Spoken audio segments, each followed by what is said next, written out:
ಅದು ನಮ್ಮದು ಅಂತ ನೋಡಿದ್ರೆ ನಾನು ಅನ್ನೋದನ್ನ ಇಲ್ಲ. ಒಂದು ಒಳ್ಳೇದು ಮಾಡೋಲ್ಲ, ಕೆಟ್ಟ ಮಾಡೋಲ್ಲ, ಏನೋ ಮಾಡಿದ ನಾವು ಮಾಡೀನಿ ಅವನು ಇಲ್ಲಿ ಗಿಡ ಸೀತಮ್ಮ ಹೇಳಿಲ್ಲ.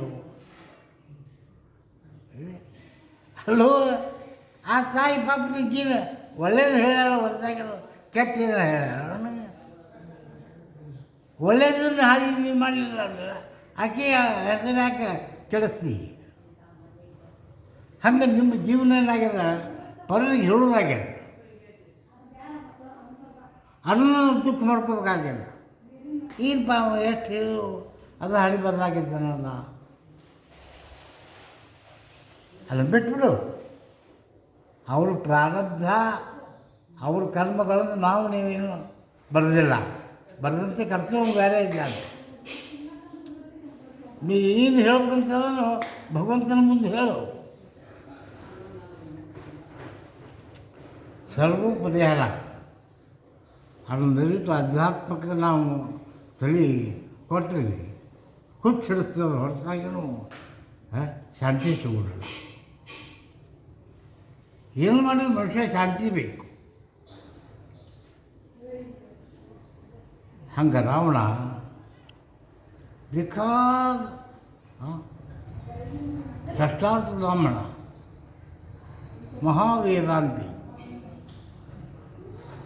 ಆದರೆ ನಾನು ತುಂಬಿಕೊಂಡಿದ್ದ ನನ್ನ ಮುಂದೆ ಯಾರು ಅದಕ್ಕೆ ಮುಗಿಯ ಯಾರು ಇವತ್ತಿನ ತನಕ ರಾವಣ ಅಂತ ಯಾರಿಗೆ ಹೆಸರು ಇಡುವುದೂ ಇಲ್ಲ.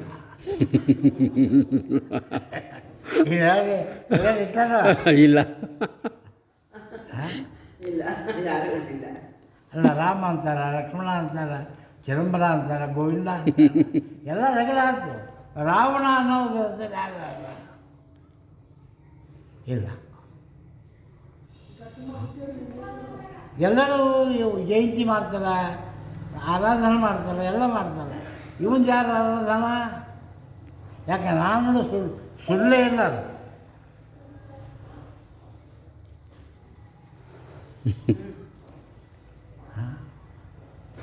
ಅಂತ ಲಕ್ಷ್ಮಣ 12 ವರ್ಷಗಟ್ಟಲೆ ತೊಡಿಯೊಳಗೆ 12 ಕೂತ. ಸೀತಾಮಾತೆ ಕೇಳಿದಾಗ